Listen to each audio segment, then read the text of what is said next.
And hello, everybody. You're very welcome to a new episode of Redefining Cybersecurity. I am Sean Martin, your host for this podcast. Where, as you know, if you listen to the show, I get to talk to all kinds of cool people about cool things to help organizations better secure the business so it can grow safely.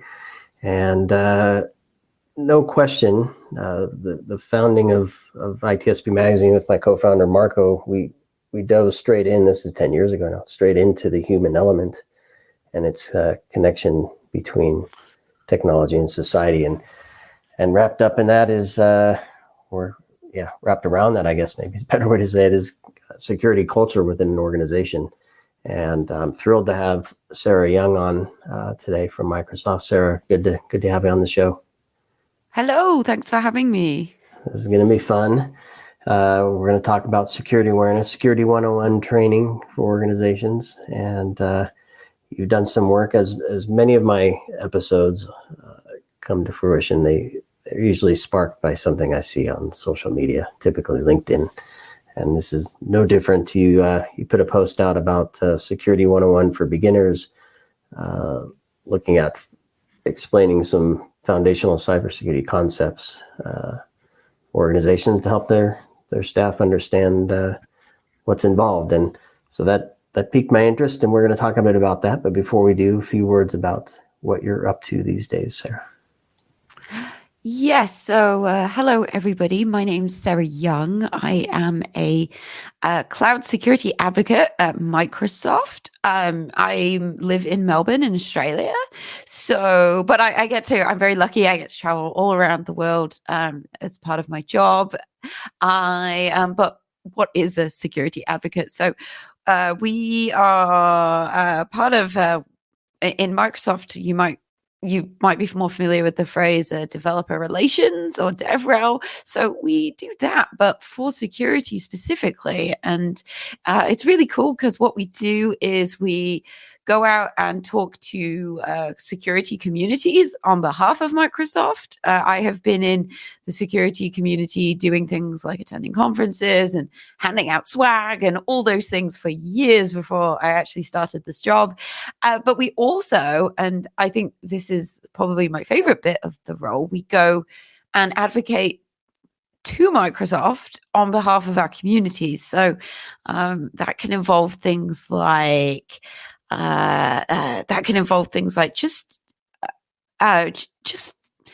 I lose my words this morning. It's very early here in Australia when we're recording this. That's why, if anyone's wondering why there's no video, it is very early and no one wants to see me at this time in the morning. But we do things like when we have Microsoft events or when we have feedback about products. That doesn't always, Microsoft's a huge organization. That doesn't always get back to where it is. So we also try and feed those things back in.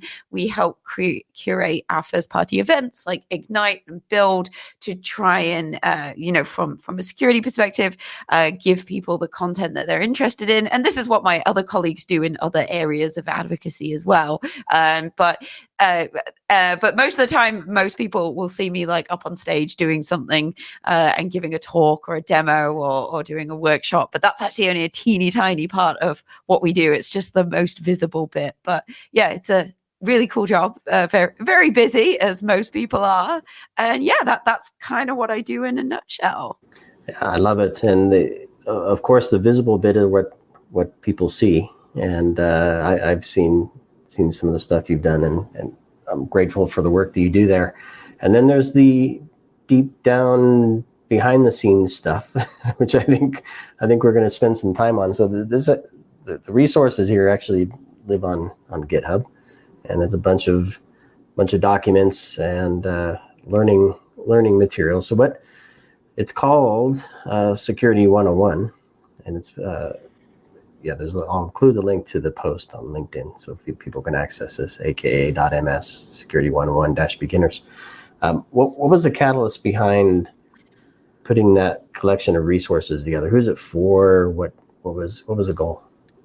Yeah, so the Security 101 is something I put together because I felt now there's I have to say from the word go, there is lots of security content out there and lots of it is great. So if I don't want anyone, definitely not denigrating anybody else's work. But what I found was that there wasn't that I could find any material that was just, hey, you interested in security? Well, let's talk about the really basic foundational concepts of security. And not in the sense, mostly when you find material like this, it's usually very tied to a particular exam or study path, like a CISSP or something similar. And actually, I do draw on some of the curriculum from those from those exams. But the whole point is that it's now 8 lessons because we just added one. It's 8 lessons. I saw that. I was doing my math. I'm like, I'm one off.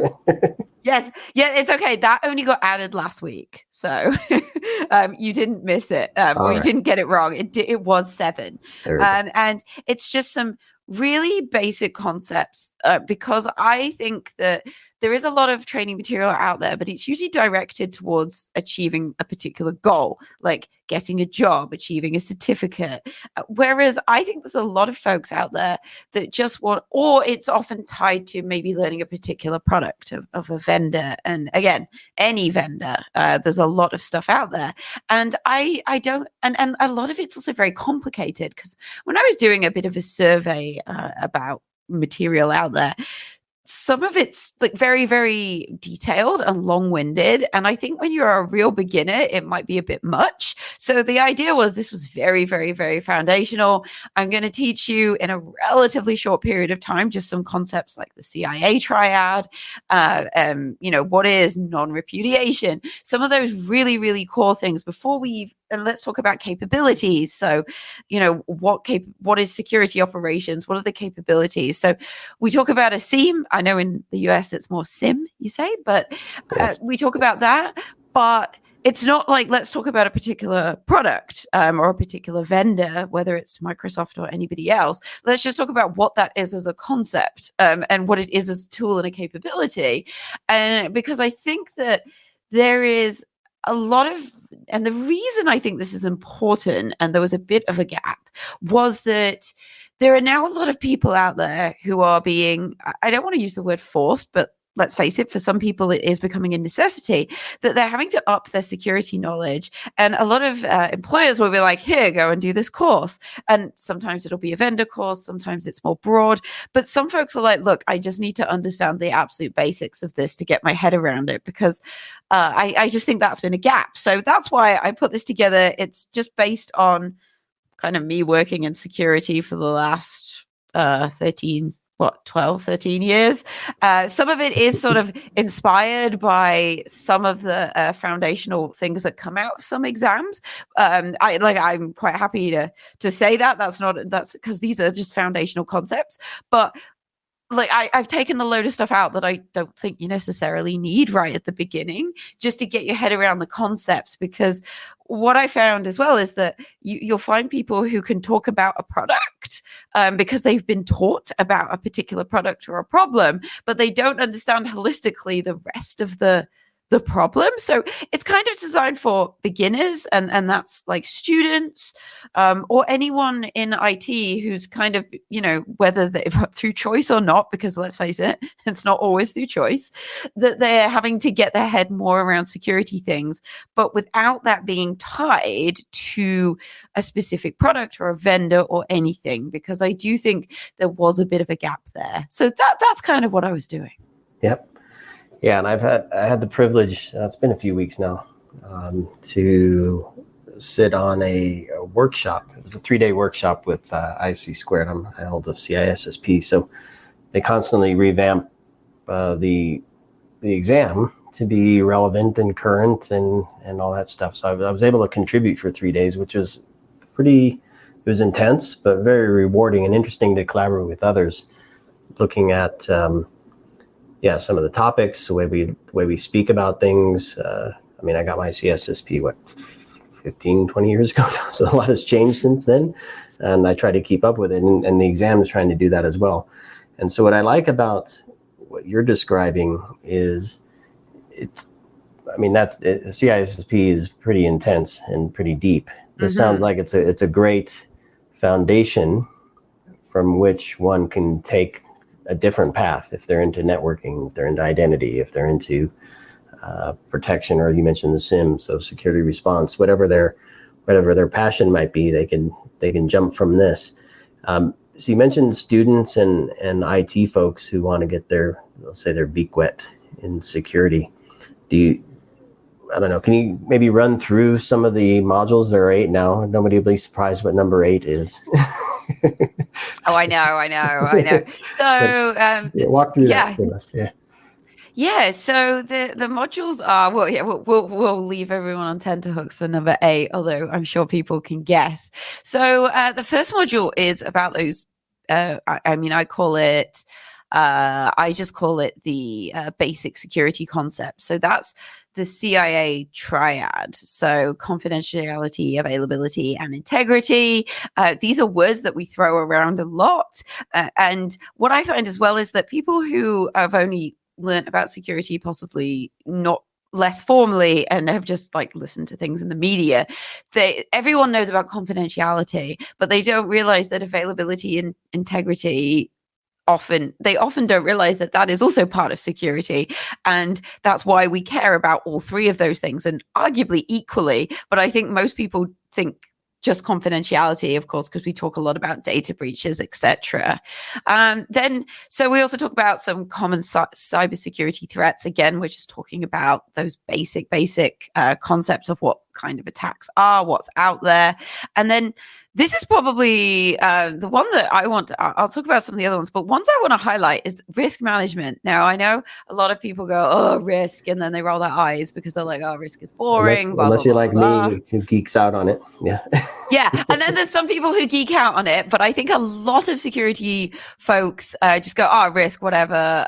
That's really boring. But the thing that is most important in there is what they call the circle of risk, which is using a lot of terms properly. So it's threats are materialized by attacks that exploit vulnerabilities in a system, that expose you to risks, that are mitigated by countermeasures, that protect assets, that can be compromised by threats. And it goes round and round and round. But what we find, and I find this with plenty of security professionals, myself included, that we don't use the word threat, attack, vulnerabilities, risks. We sometimes use some of those things interchangeably. We don't use them technically correctly. And I think I don't expect that to change anytime soon in the future. I think we'll still probably have, people not using them correctly. But I do think it's important that people understand that there is specific language and they do mean something specific, because that is kind of how we do security all the time. We also talk about, of course, more high level, the other lessons in there are identity and access management. What is that? What's the principle of least privilege, etc.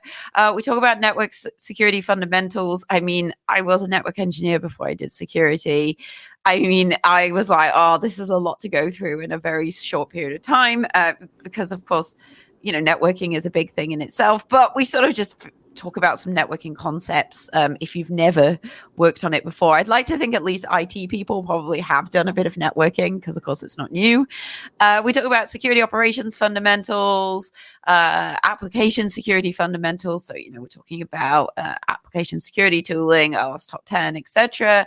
Infrastructure security, data security, which I think is one that is getting more and more prevalent at the moment. I mean, data security is not a new thing, but use it with the advent of AI. Data security, breaching data has become much easier with AI. So now people are caring about it a lot more than they used to. It's interesting because I hear this all the time, what about my data with AI? What's the AI doing with my data, et cetera, et cetera? Are you training your model on my data? And they're very, very legitimate concerns to have. But in fact, data security all our AI is doing, this isn't a new problem. This is a small tangent that I will not go on because we'll be here all day. But data security isn't a new problem. In fact, most organizations, to be honest, haven't done data security well for a long time. But AI is just really is much better and quicker at finding things you haven't protected well in your estate. And that's why it's putting a spotlight on it. So that's just a random little tidbit off data security. And then the lesson that we added very recently, because I probably should have added it when I made this a few months ago, is AI security. Because of course it's AI, everyone's talking about AI, and it was probably an oversight on my part to not add it originally. So we threw that in just last week, actually, and so we talk a little bit about why that's a problem, and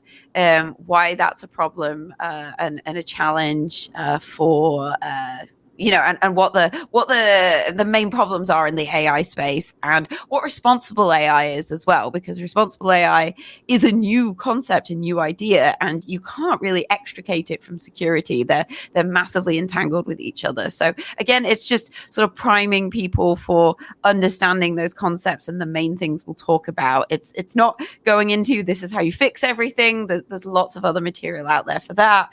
It's more of that, just getting your head around some concepts and ideas if you are like a complete beginner and you need to go from scratch. Yep. Yeah. So AI, of course. Now I was just looking at that the first module in there, and you kind of touch on some of the other modules. So I presume you had to have the other ones in place before you could obviously tie AI back to those. Yeah. Yes, that's right. I mean, AI security, security is a holistic thing, and none of these security, although I have separated them out, the reality is these different modules, none of this, that's just for people to get their heads around it. The reality is that none of these things exist in isolation, or shouldn't do, because there is no such thing as one security control to rule them all. It's you have to have multiple layers. That's defense in depth. So it is separated out, but you're right. I mean, all of these things link together. And AI, in fact, AI security in particular, it's actually not, at least, the field is changing very quickly, so I'll caveat this. But at least at the moment, we're still, our main security controls for AI security are mostly things we've been doing for years and years. We're still leaning back on our, AI security. AI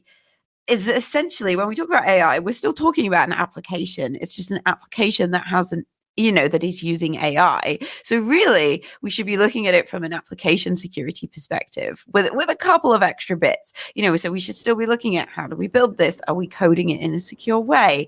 Are we are we connecting, or is the application connecting, if it's talking to a database, if it's talking to a data store, are we doing that securely? And are we doing that in a good practice way? Are we restricting the people who can access it? None of this stuff is new. And I think that's probably one of my, obviously, because it's the thing that everyone's talking about, or has been for a while now, is that I really wanted to impress on people that AI security is not, there's less new stuff than you realize. It's not a brand new problem, and there's not brand new security controls.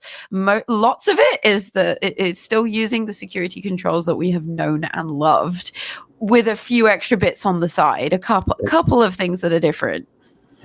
Yeah, absolutely. So have you received any feedback from folks who've used this? I mean, yes. Go for it. Yes, I mean, do you know what? I was extremely excited, because the great thing about GitHub, of course, is you get to see, how many people have looked at it, how many people have forked it, and people who've watched it and favorited it. In fact, I do love the statistics you get out of GitHub repos for things like that. And I was pretty shocked, actually, because I just felt it was a gap. I don't know, it got, it's only been out at the time we're recording this, just under 2 months. Right. And we've already got 304 people have forked it. We've got 3,200 odd people who've started, favorited it. So, it seems pretty good. And so I really like that, of course. It seems like it is something that people want and need, something that's fairly agnostic. I mean, I know I work for Microsoft, and you can find this on the Microsoft GitHub repo, but it is actually deliberately very agnostic. It's not talking, I'm not trying to sell you Defender or anything like that, because there's, like I said, it's kind of before that. It's understanding conceptually what the problems are and what the kind of tooling is. Like if you go off and buy something else or go and learn more about a particular tool and decide it's for you, that's fine. And this is not kind of a secret. Go buy all the Microsoft things because I think that if just understanding security problems from a product perspective, whether that's Microsoft or something else, isn't the way to go if you're trying to understand holistically more what the security problems are. And I think just because of the way of the world, a lot of security training that's not something like a CISSP, and as you said, that's very intense, right? It's huge. I've done it too. It's a huge body of knowledge, and there's so many people now who are being asked to take on security as part of their role. They may not be a security, their job may not be dedicated security, but they are being asked to take on some security. And I think it is unrealistic to expect that someone who maybe a sysadmin or a developer, you're like, go and do your CISSP. That's not realistic. Right. So it's kind of how can we upskill your security knowledge a bit with these concepts, so you understand, also so you can understand where a security person, say you're talking to your security architecture team or whatever team you have, so you can understand where they're coming from. Because a lot of the time, the conflicts or sometimes the friction that is that you see between security and other parts of IT and the wider part of the business is more that it's more that people are not just speaking each other's languages. It's not that they don't understand. It's just that many other parts of IT, they haven't had the knowledge and they don't look at it from the same perspective. Usually everyone's trying to get to the same place, but they don't speak the same language. They don't have the same perspective. For example, this is the example I always give. Years ago, I was working, before I worked for Microsoft, I was working as a kind of I was working as kind of like an external contractor for a large organization here in Australia. And I was working with a load of devs, and they were putting things in the cloud, and it was relatively new what they were doing. And they had what I would call quite an old school security team. So most of them had been there a very long time. They were all sort of fit a certain demographic, and they really enjoyed saying no to things that were new because they didn't really understand it. And I was speaking, and my job was to help the developers because the developers had to bring them a couple of pages on what they were going to migrate. They were basically breaking up old applications, turning them into microservices and putting them in the cloud. But the security architecture team had to review what they were doing. And one of the devs brought me his the template that we had. It was a couple of pages long, and they had to basically draw out the system, and they had to put all the different how the different elements of this microservice were talking to each other, and the protocols, et cetera. And some of these things were very old, and they were essentially, for want of a better phrase, shoehorning them into the cloud. And some of these things were really old and didn't really like it. And they were so old, they didn't support anything like TLS. They had to talk in Telnet, which is just, I weep, but these things happen in real life. Right. And one of the developers had brought it to me, and he'd put, because obviously Telnet was contrary to security standards, but he'd put in the kind of justification, we can use Telnet because it is safe. And I was like, you what? And I was like, talk. I was like, you can't. I was like, what? And he said, well, it's safe because, I mean, that's all he'd written, because it is safe. And I was like, please tell me you don't think Telnet is safe. And he was like, oh no, I know it's not safe. And I was like, but why have you written that in the thing? The security architecture team will go nuts like when they read that. And he said, well, it's safe because it's not being exposed to the internet. It was actually it's not it's all internal within this within this network group, within the cloud. It's not going to be exposed externally, so it's safe. And I was like, okay, I totally understand what you mean, but this is not what you have written here, and this is not how security will interpret what you have written. So I explained to him, I said, what we would say here in security is we would say, we get, you'd say something along the lines of, we get Telnet's not great, but it's the only thing this application supports. There is no way to upgrade it because it was so old. I mean, I'm actually surprised we could get it into the cloud, but there you go. But we could, they could. That's another story. And but it is low risk because although Telnet's not great, and we know that, we can't do anything else because it just doesn't support it. And it's low risk because we're not exposing it to the internet, and there are all these other like compensating controls that mean it's not going to be exposed to the internet. And so he went away and he sort of rephrased everything, came back, and I was like, love it. This looks great, because what you're showing here is that, and they did understand. It's not that they thought Telnet was safe. It's just they didn't have the language. They weren't looking at it from a security person's perspective, because why would they? They're devs. That's not what they've been trained to do. And I said, but when you have that conversation with folks and you explain to them, like, hey, this, it's like, don't say it's safe, because let's say they said it's not safe. But if you say it's low risk, and this is why it's low risk, and you can show that you've actually thought about it, you're not going to give your security architecture people who are reviewing this a complete heart attack. Right.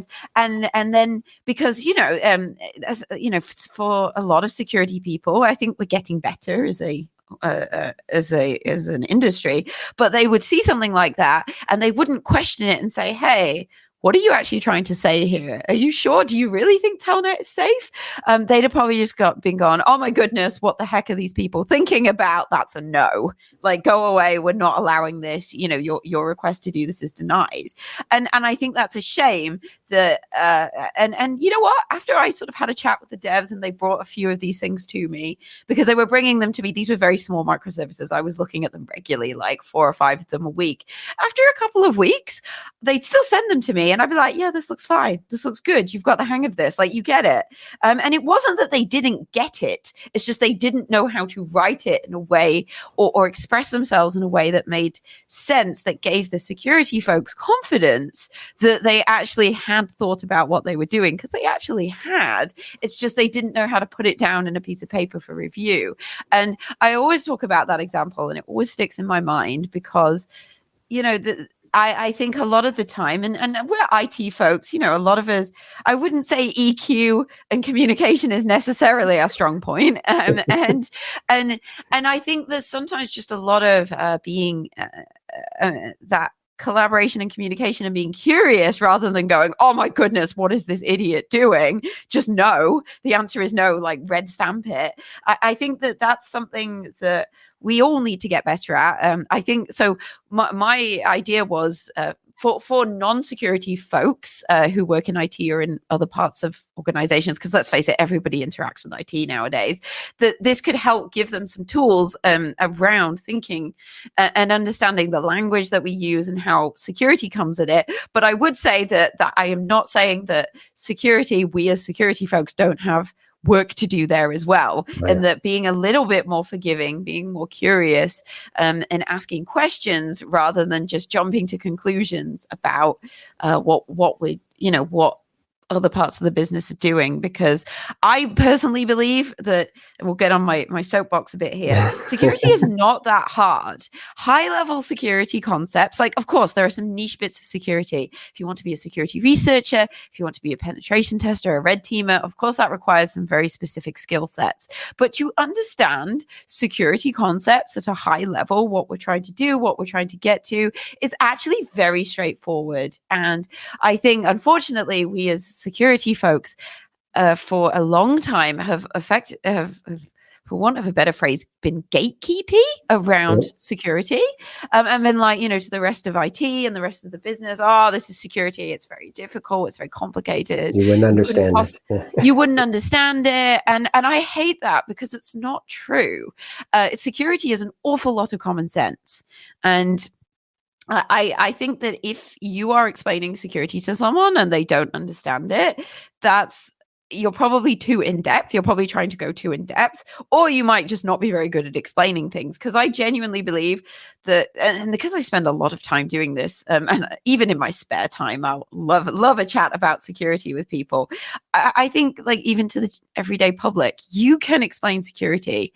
I just think we have been, as an industry, quite gatekeepy, being like, well, this is very, security, it's very difficult. And I detest that, because we have a shortage of security professionals in the world, all over the world, no matter where you are.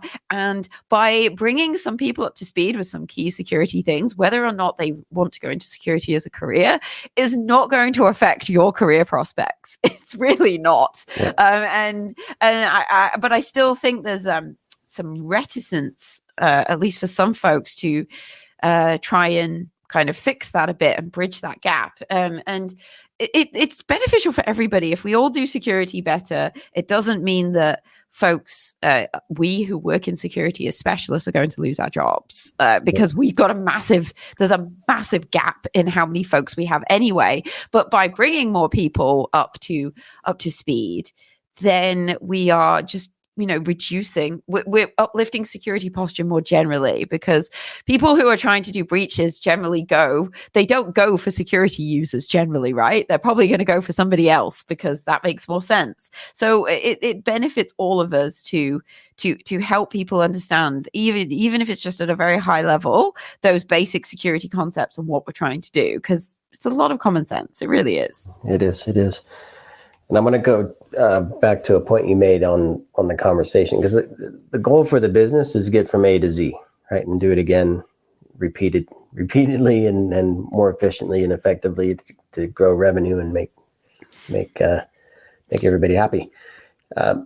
If security is there stopping at B because the devs presented at step A with limited knowledge of what security is going to do at step B, that's not very effective. So I think the better you can communicate, the more likely you'll move beyond step B and C and on through to Z. The other thing is, as you're moving through A to Z, you kind of, I think you spoke in the words of somebody who said, well, what are they thinking here? This is really stupid. It's not safe, right? The lack of trust gets set as well if you're not communicating on this. And this, to your point, goes both directions. So I think a common understanding that can be leveraged to move from A to B to Z, I think, is super powerful. And I can see many cases where this repository that you put together, I don't know if that's the right word for it, but this collection of resources with exams at the end of each thing. I can see people sitting down lunchtime and going through a module, and then at the end of the week taking the exam together. And this could be folks in IT, it could be folks in legal, it could be folks in procurement, looking at third-party stuff. Up and down the organization, I can see value in having them at least have an understanding of the bare necessities of cybersecurity, if you will. Yeah, that was basically the idea, because, like I said, it never hurts anybody to understand this stuff nowadays, because, like it or not, we all and I know that some folks don't, but the fact is we all have to help out with security, team sport and all of that. But so if we can help, and this is something I think, it's a two-way thing as well. I think a lot of folks are curious about security now as well. I just think that there's just not, the problem is a lot of training is too in-depth, or product specific, and it doesn't really lend itself to maybe sort of a casual browse, or someone who's like really, really starting out, and then they can go on to something else that's a bit more in-depth. Because I mean, when I did this, I was super worried, because I was like, is this too basic? I was like, this is, and of course, to me, who's worked in security a long time, of course, it's very foundational. But like I said, it seems to have been received really well. So I am very happy about that. Yeah, well, it goes beyond. I mean, the super basic is don't click on crap, which true. Doesn't do much. This actually provides some value. I think, obviously training in the other way does too. But I mean, this kind of lays it out there, how hopefully people can see this. Our business runs this way because we use technology, and these practices in security help us do that safely. And I think with the work you've done here, people can make that connection, and I think that's super valuable. So, Sarah, thank you for putting that together, and be curious to know where all those forks are landing, who's updating it for what reason. But if there are any stories, if anybody listening has used the resource, I'd love to hear. Maybe throw a comment in the post chat there. And I think yes, I would. Yes, because it is completely open sourced, and people are welcome to do whatever they want with it. And so if I would like to know if anyone's doing cool things with it, because that's really awesome. Yeah, so please do. If you haven't heard of it, seen it, go check it out. If you have and you're playing with it, let us know. And if there's some cool story or program built around this thing, maybe another chat is in order. But for today, Sarah, I want to thank you for having an early start to your day to join me, and for being flexible. I know we had some challenges in getting my schedule sorted, so thanks for being flexible for that. And to everybody listening, take a look for the link for this, and please do subscribe, share, follow Sarah as she does this and many other things for the community at large. And Sarah, thanks again for joining, and we'll see everybody on the next episode.